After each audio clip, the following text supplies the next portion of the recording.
Hi, my name is Dayton Braley, and I'm going to be doing my commemorative speech right now, and I'm going to be presenting an award. Welcome everyone to the first annual Worst Roommate Awards Banquet. Tonight, here in the Dakota Dome, we will be presenting a very prestigious award to a very deserving young man. This award will be presented to the worst roommate at the University of South Dakota for the years 2014 and 2015.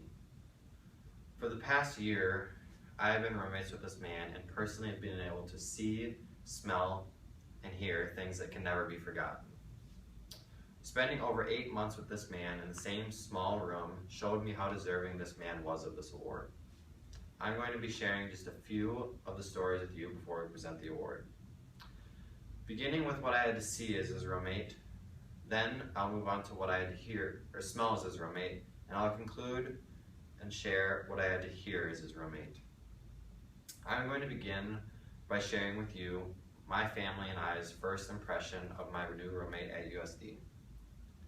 On the first day of the second semester, I met the man that would change my freshman year.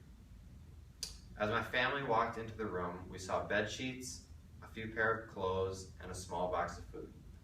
This was all my roommate brought to college. While my family and I got situated in the room, we found out that he was from California. However, he looked more like he was coming from Montana, where he had never seen human civilization before. I could deal with him being shy and grumpy and not wanting to talk to me. However, what came next is what began to send me over the edge. The second semester began to roll on, and every time I walked into the room, my nose caught a whiff of a horrible smell. My roommate thought it was a good idea to leave his leftover food sitting on the counter for weeks at a time before throwing them away. So imagine a mix of Qdoba, Chick-fil-A, and other food from the Commons all sitting out for a week and then having to walk into that smell every night. On top of this, the smell of rotting food was like walking through a dumpster of baby diapers. If that wasn't enough, the once-a-week showers made it so our room was sure to smell awful. Finally, what made it the hardest to be his roommate out of everything is what I had to listen to. Imagine being woke up every single night to loud snoring.